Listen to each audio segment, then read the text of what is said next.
I want to talk about alien implants. I've talked about this before months and months ago, but I want to talk about it again. And I'm going to actually go over an article here that I actually talked about months and months and months ago. I'm going to go over it again.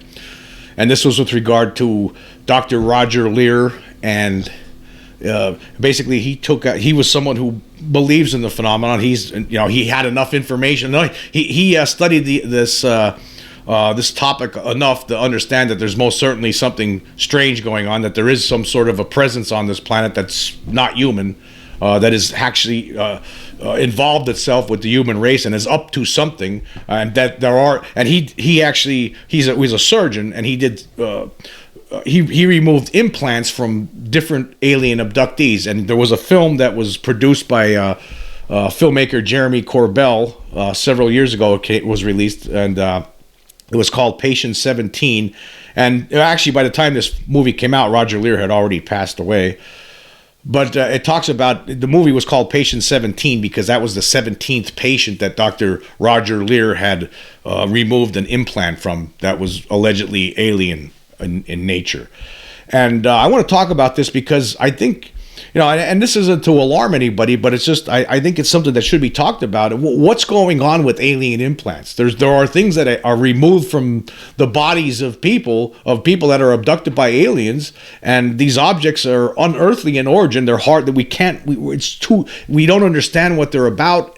What are they doing? And you have to think about this. You have to look, the way I look at it is this way. When you look at our own technology right now, and I like to point these kind of things out on a regular basis. Like right now, we have cell phones, and we have internet. I could actually, if I wanted to, I could live stream on YouTube using this cell phone. Right, I could walk around, go out of my house and connect with YouTube and walk around and talk, and people all over the world would be able to watch me live talking.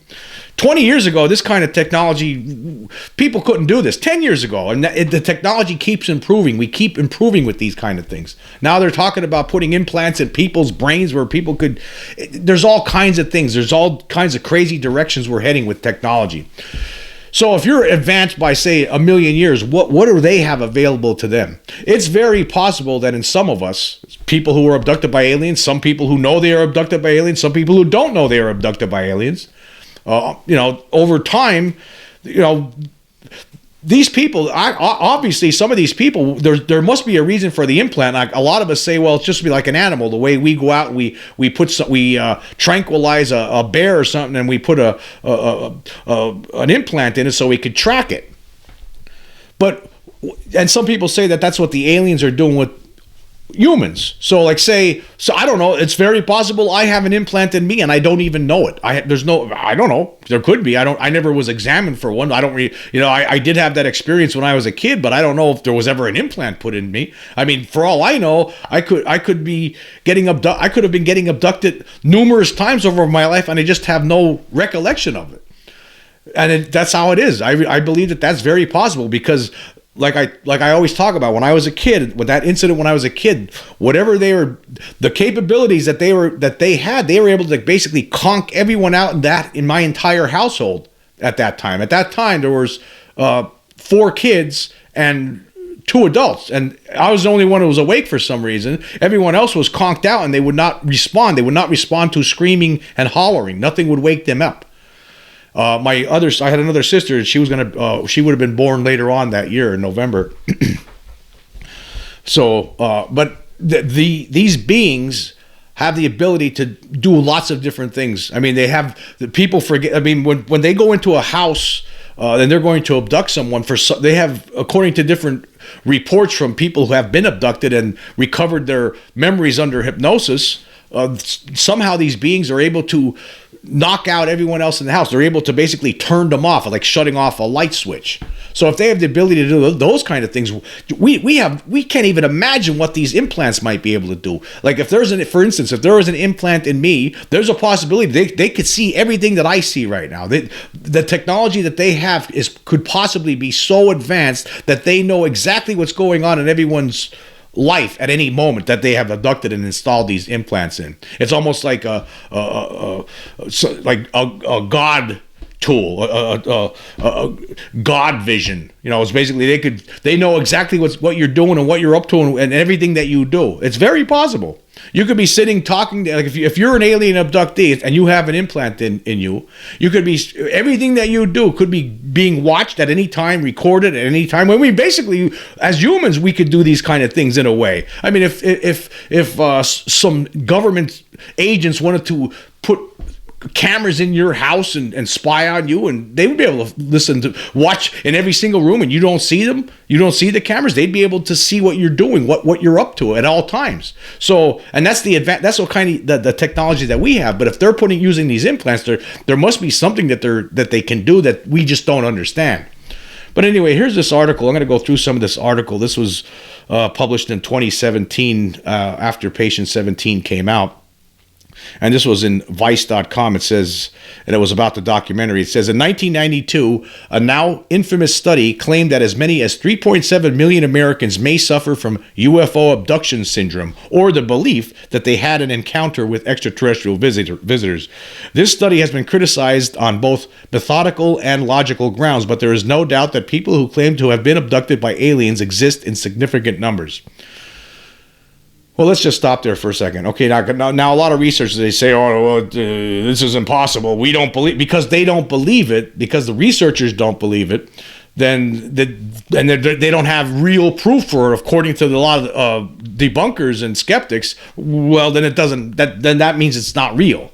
But what Dr. Roger Leir tried to prove is that obviously here is some proof of something. We don't know exactly what it's doing or why they're putting these objects in people, and we don't know what the purpose is behind it. But this is proof. But none of these people, none of these skeptics, none of these bunkers ever, talk about this. They don't want to look at that. They don't want to get too close to. They'll just sit back in their armchairs and just say it's crazy. Anyway, let's read the rest of this story. It says, many researchers in the past 2 decades have tried to account for the prevalence of UFO encounters by likening it to a religious impulse or the manifestation of psychopathology. In the absence of hard evidence of an alien encounter, seeking alternative explanations for reports of ET abductions makes sense. But what if material evidence of these encounters does exist? Okay.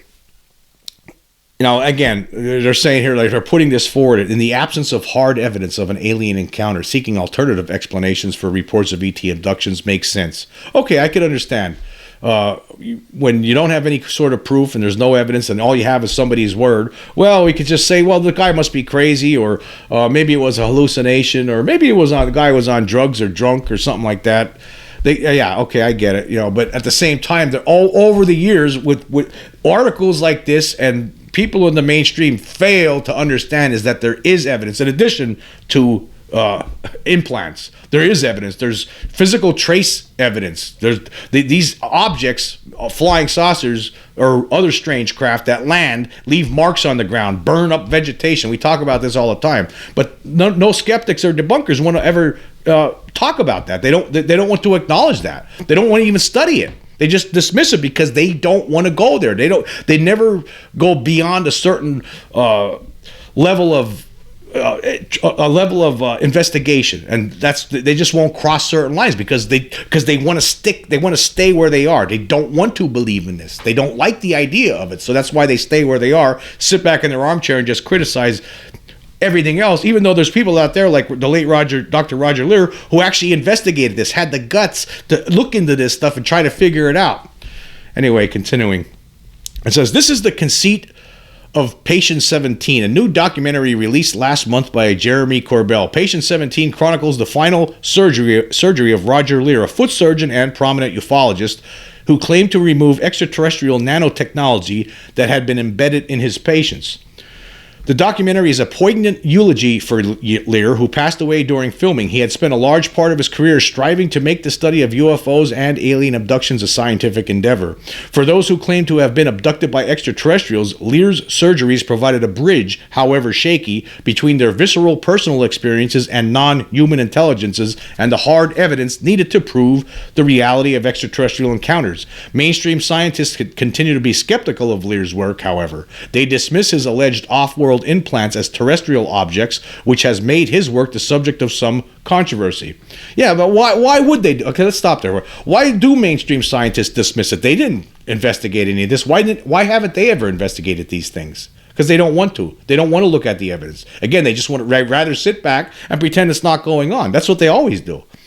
But when you see how debunkers operate, when you try to talk about evidence, they never look into it. They never read any books. They don't look into it. They just sit back and say it's not real because we don't have real evidence. Even though here's a guy that was trying to put forth real evidence. He was saying, look, we're taking these objects out. These people are saying they're abducted. And here's another thing that some people, a lot of skeptics and debunkers get confused about. They think that only people under hypnosis, the only way to remember these things is under hypnosis. No, that's not true. A lot of these incidents, right? Some people, a lot of these abductees actually remember the certain aspects consciously. They don't need hypnosis. Sometimes hypnosis is used for some of them to try to recall, to fill in certain missing gaps that might be missing.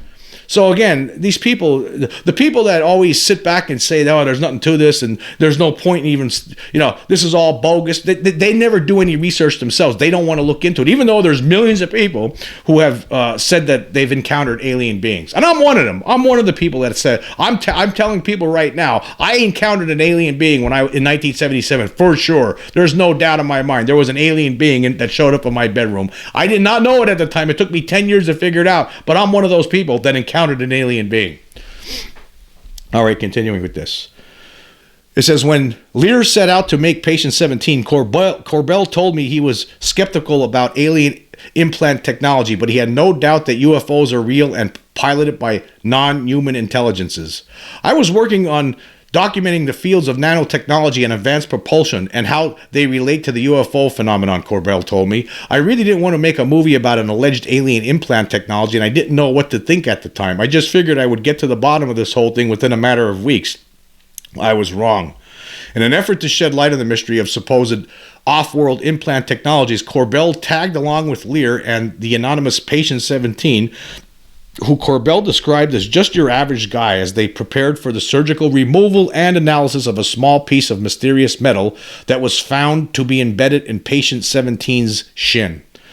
When he showed up for the surgery, he found Lear trying to locate the piece of metal in his patient's leg with a stud finder, a tool usually reserved for locating pieces support wood behind the walls of a building. I told Dr. Lear that I would film his surgery, but if he was lying, bending the truth, or trying to deceive the public in any way by altering his results, that I was going to out him, Corbell said. I asked him if he was sure that he wanted me to film his work, and he said, "Yes, Jeremy, I've been doing this for more than 2 decades, and there is something to this."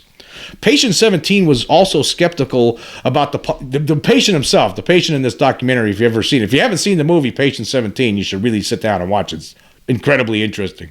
Anyway, Patient 17 was also skeptical about the possibility that the piece of metal in his body was extraterrestrial in origin, although in the documentary, he claimed to have had a number of extraterrestrial encounters as a child. He also openly acknowledged his hostility toward his extraterrestrial abductors in the film. He referred to them as alien gangsters and expressed a wish to take them out. It was these hostile encounters with extraterrestrials in his childhood that led Patient 17 to seek out Lear to surgically remove what could be invasive alien technology. Lear claimed to have surgically removed embedded extraterrestrial nanotechnologies from 17 different patients, although he never seemed interested in sharing his data or these objects with other researchers. Lear passed away shortly after removing the small piece of metal from Patient 17's leg in early 2014. Although he didn't get to see the results of his final surgery, 2 of his close research associates carried out the analysis of the strange object after his death, and the second half of Patient 17 is devoted to their efforts.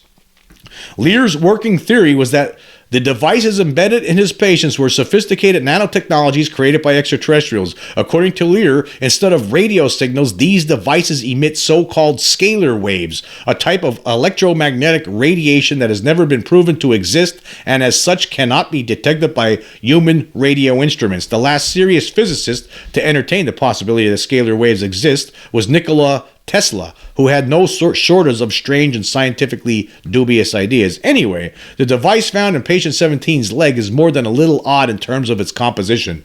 Corbell, Lear's associate, a materials scientist named Steve Colburn, and an alleged military-affiliated nanoscientist who simply goes by Nano Man, himself the subject of a short documentary by Corbell, continued the physician's legacy by sending the sample to 2 labs for composition analysis using scanning, electron microscopy, and broad-spectrum elemental analysis. These tests can reveal an object's structure on the molecular scale and full elemental composition in a sample, respectively. Ufology has its roots in the work of J. Allen Hynek, a noted astronomer and military physicist who authored a number of government intelligence documents on UFOs. Even though it has captured the attention of a number of serious scientists, including Harvard psychiatry professor John Mack, the field has struggled since the 1950s to gain acceptance as a legitimate science. This is because most evidence of extraterrestrial encounters is limited to eyewitness testimony as photos and videos collected by these witnesses. Again, yeah, that's true, but at the same time, there's also the physical trace evidence.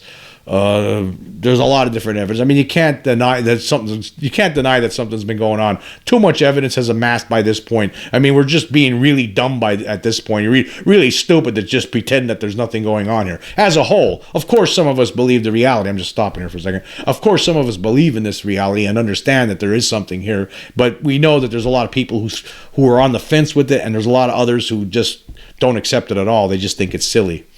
Anyway. Continuing, still, it lacks many of the hallmarks of hard sciences like physics or biology, such as the ability to conduct experiments to prove theories wrong. In this sense, Lear was a true pioneer of trying to bring at least some semblance of scientific rigor to ufology.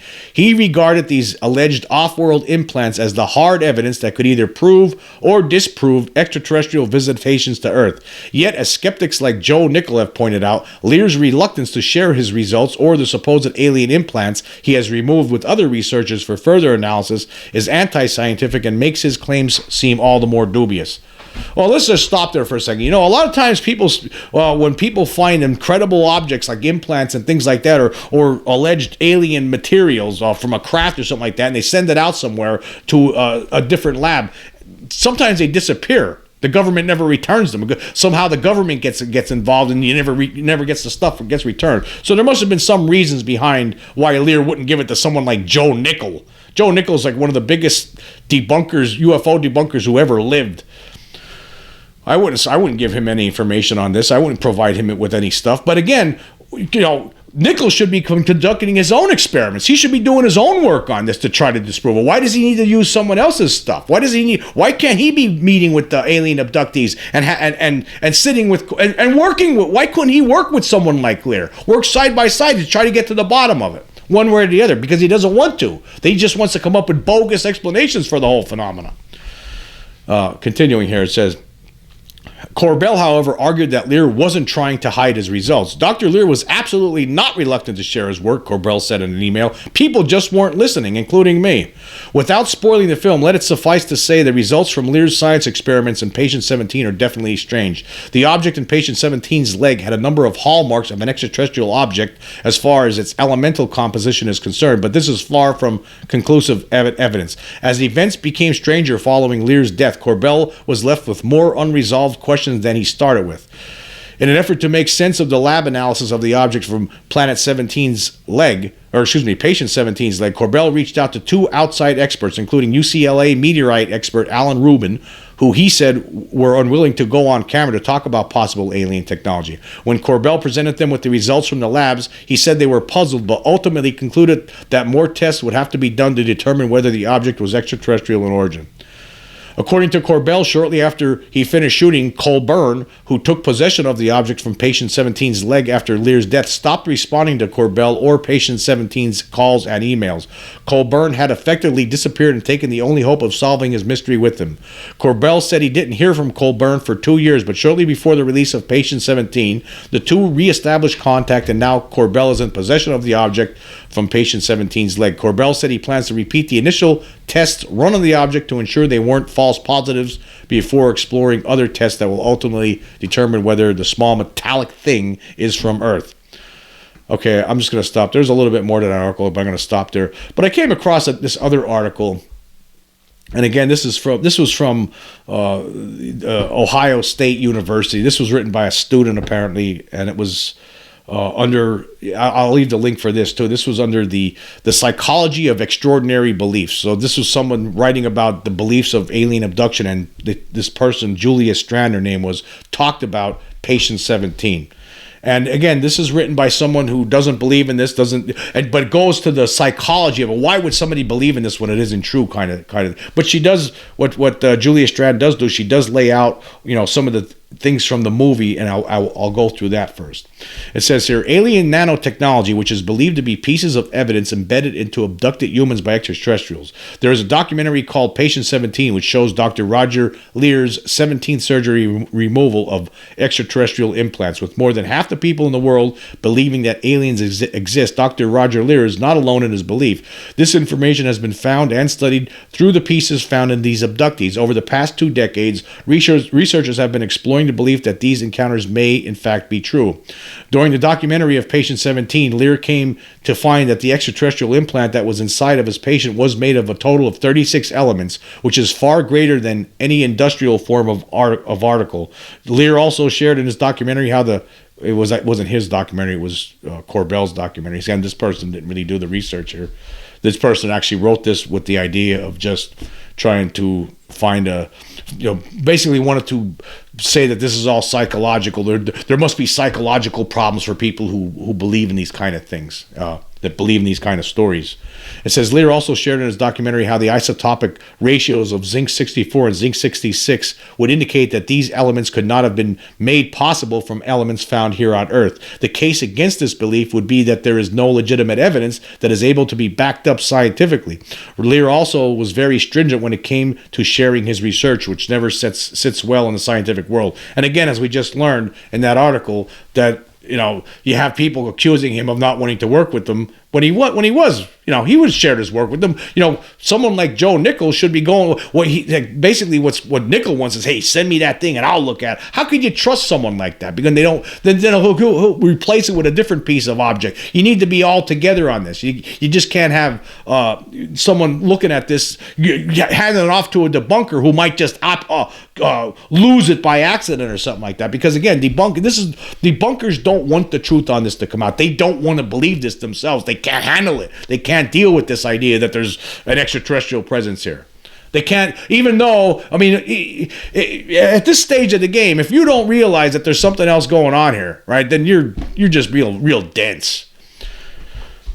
Anyway, continuing with this article here, it says, interestingly, the contributions that form this belief system come from a vast array of research from depicting of objects found in such patients. That being said, people are led to believe that what they do from the information found from the elements that make up the objects. I would think that the background information or more so misinterpretation of such is what would cause someone to believe one way or another. When someone provides a great deal of research such as elements in an object, people can easily be persuaded and be led to believe what the researcher believes. Okay, so this person's arguing that because someone's doing research on this, and Lear, and Corbell's documentary presents this nanotechnology, extraterrestrial nanotechnology implant, right, and said that that's what they think it is, and because there's no one there, nobody else in the scientific community is saying no, it's not, because we studied it and it's not, then that means that people only have that to go by. Well, again, the people in the skeptic side, they don't investigate it. Like you look at someone like John Mack, the late Harvard professor who investigated alien abductions, hypnotized people, wrote books on the subject. He was someone who was went to aerial school in 1994, right after that aerial school incident happened, where a flying saucer landed and 62 school kids saw alien beings come out and which communicate. One of them communicated with some of the kids. He went out and investigated these things, but his colleagues back at Harvard were saying, "Oh, he's lost his mind. He's just crazy." Well, what do you mean he's crazy? He's investigating something that people are saying is happening. So what's crazy about that? Just back and I'll just say just what his colleagues wanted to do, these scientific psychology colleagues, it's so embarrassing. What they wanted him to do was do nothing. Don't look at that. They're just crazy, because that can't be true because I don't believe it. It's so maddening. It's so maddening how some people just throw this under the rug. They just don't want to look at it. And if anybody does, if you're somebody that does look at it, you're stupid for looking at it. Don't look at it. You're dumb now. It's just terrible. Anyway, continuing. See, this article here, written by a student at Ohio State University several years ago. I mean, again, that's they go into this just not believing it at all, you know. And what this person is saying, well, because Roger Lear was the only person who did any kind of study on this stuff, well, that means that he's the only one who did it. So everyone's just gonna, the people who believe in aliens and alien implants and all that kind of stuff, they're gonna be, that's gonna give them more food, more fodder, you know, more fire, right? It's gonna throw more gasoline on that fire that they already have, and it's gonna make them even believe it even more. But then again, where's the debunker side of it? What do they ever offer except nonsense and horse dump? They never really give any kind of good explanation for this stuff, because they never investigate it. They just sit back in their armchairs and just, you know, say, I just don't believe it, and that's crazy. There's no evidence to this, and the government won't admit it. Well, just because the government doesn't admit it doesn't mean it's not true. You can understand why there is a cover-up, why they don't want to do it. There's reasons behind it. You know, they're doing reverse engineering on recovered alien craft. They're afraid of what the implications will be on society. There's a lot of different reasons why a secret control group that's within the Pentagon and within other governments of the world don't want this to come out. So there's reasons for that.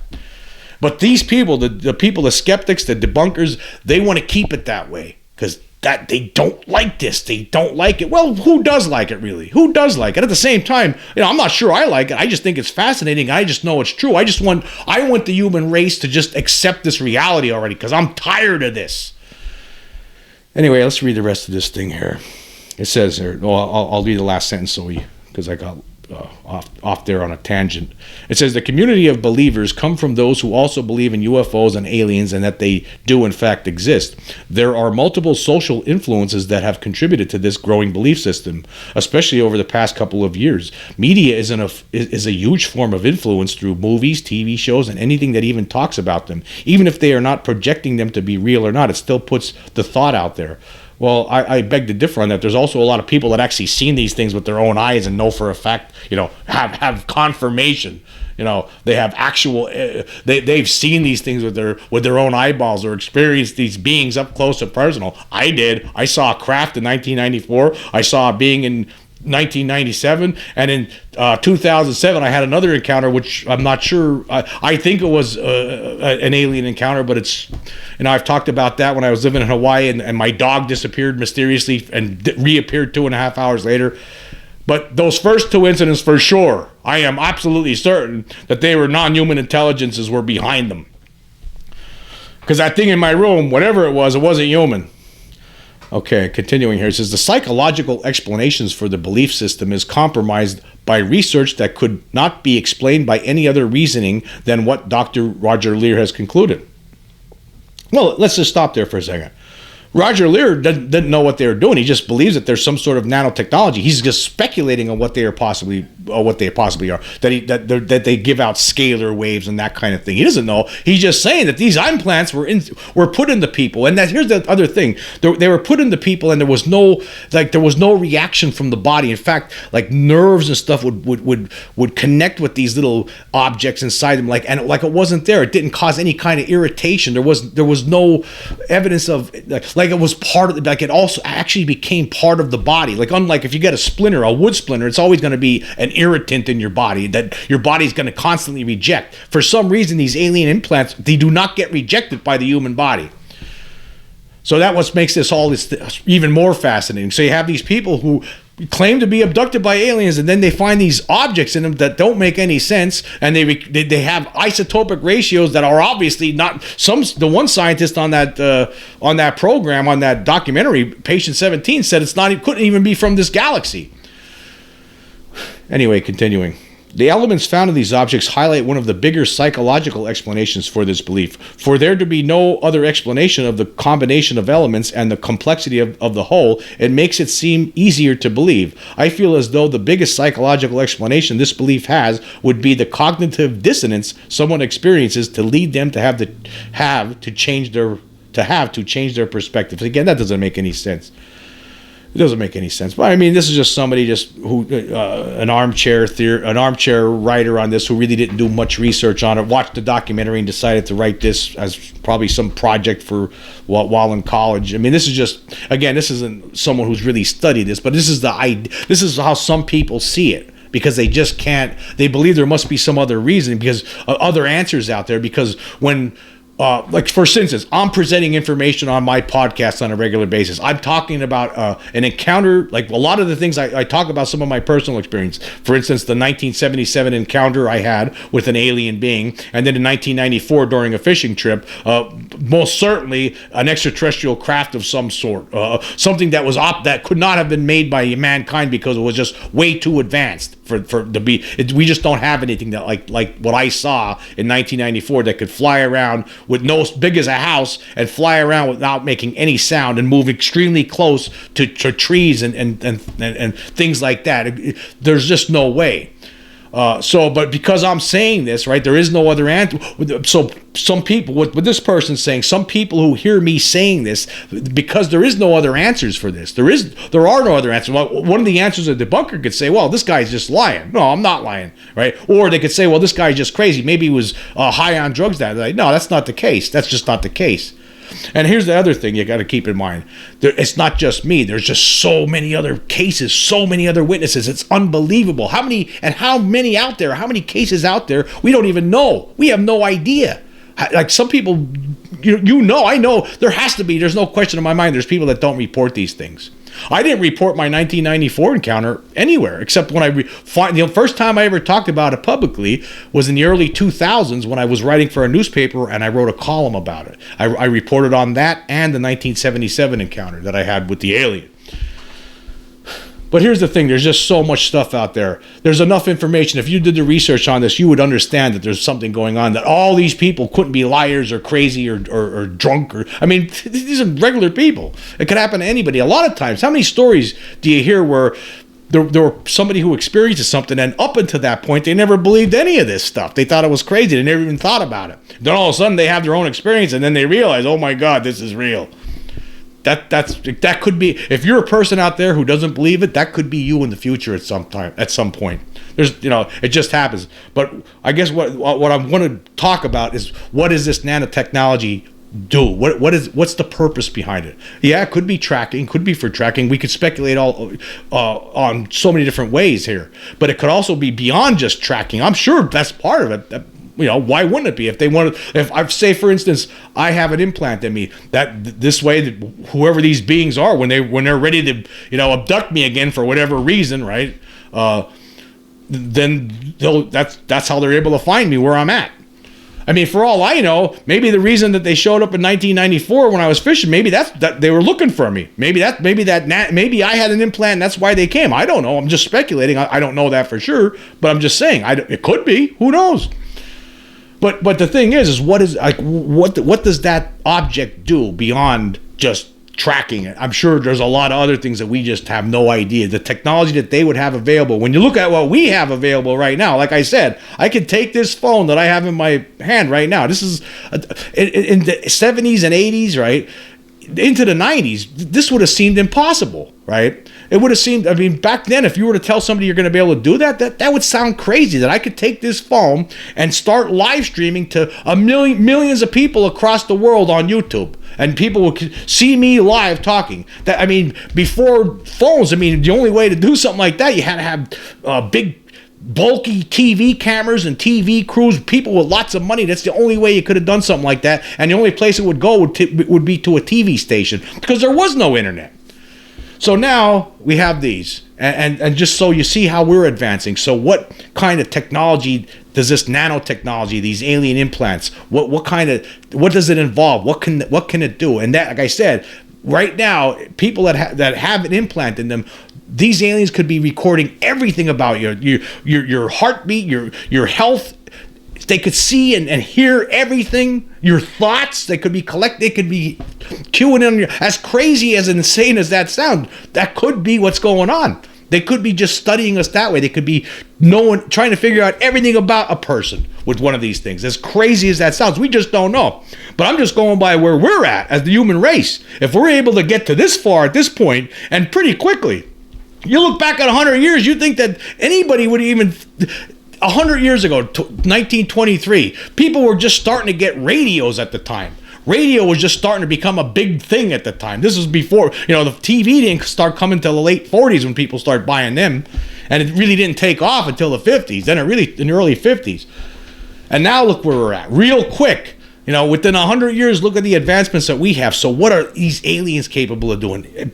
Beings that might be 100,000 years more advanced, 1,000,000 years more advanced, or even more. Who knows how advanced they are? Who knows how many are coming here? Some are probably more advanced than other ones. But they certainly, if they're able to figure out ways to travel through great distances through space to come here, or who knows, maybe bend space to come here. Who knows how they're doing it or where they're coming from? But if they're capable of that, flying around in machines that could travel at incredible speeds, stop on a dime, and then go around in another direction. If they have all of that, then what is this nanotechnology capable of doing?